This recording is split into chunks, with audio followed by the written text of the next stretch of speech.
How to use your nail files and buffers the right way.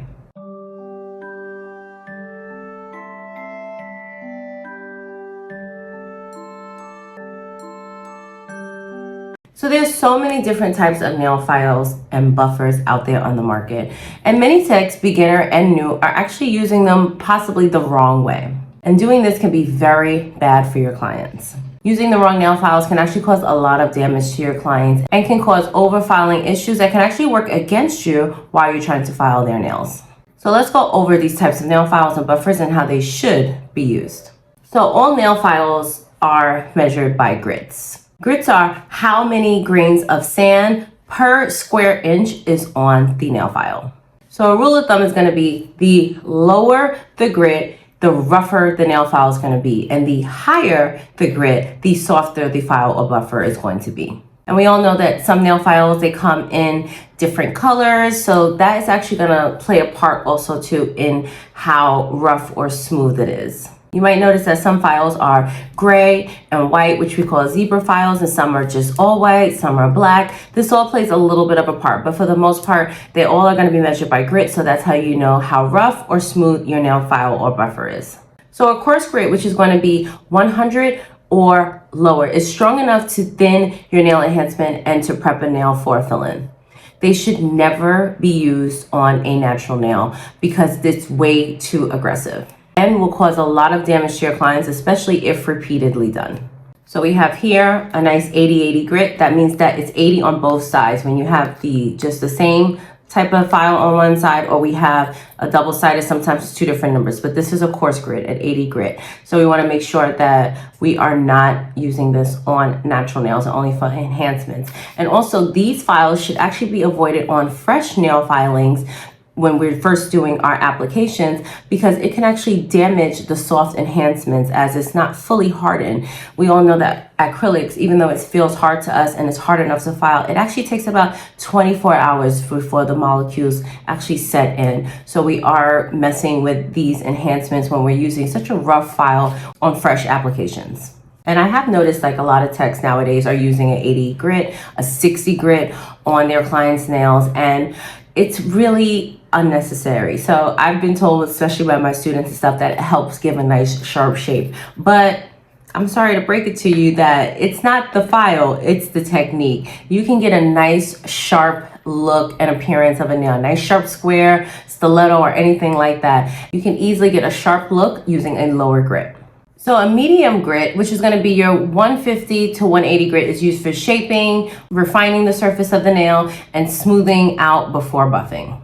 So right here, I have a zebra again, but this is a nice 180 file.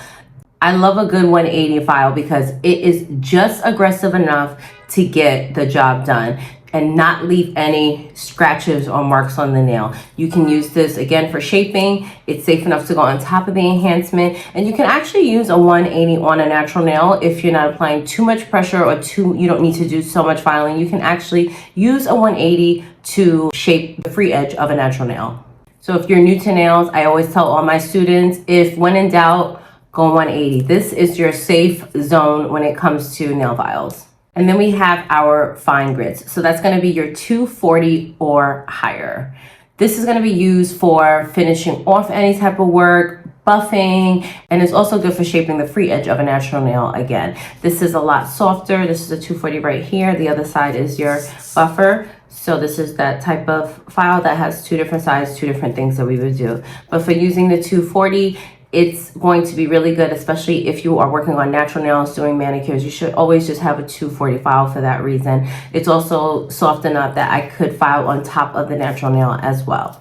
So when we are using our buffers, buffer blocks, buffer nail files, this also falls into the finer grit side of things. So buffers are tricky, especially if you're buying them online and you can't actually really feel it. They usually come in different colors, and those colors are kind of going to let you know how aggressive that buffer is going to be.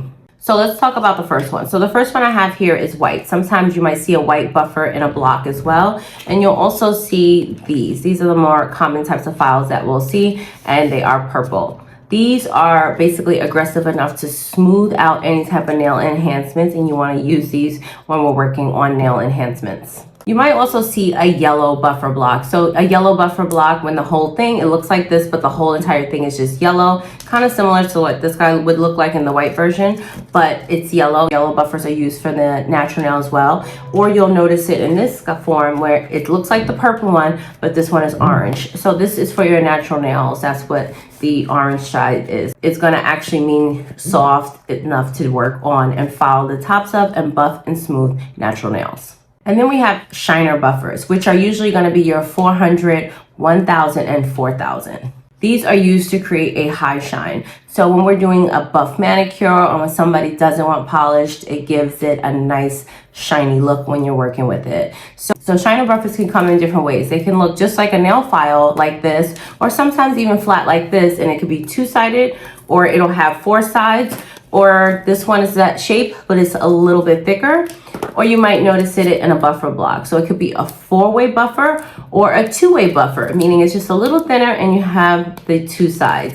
You notice that on this file, on these buffers, they always tell you the steps and the instructions. So it's very important to follow the steps that they give you.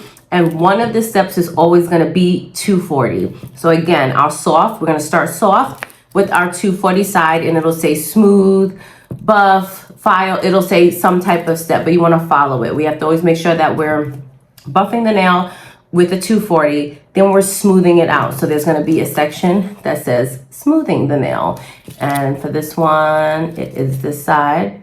And then the last step is going to be your shine. If you don't follow the steps accordingly and you just go straight into shining, it's not going to work. They write these for a reason. So these are how your shiner buffers work.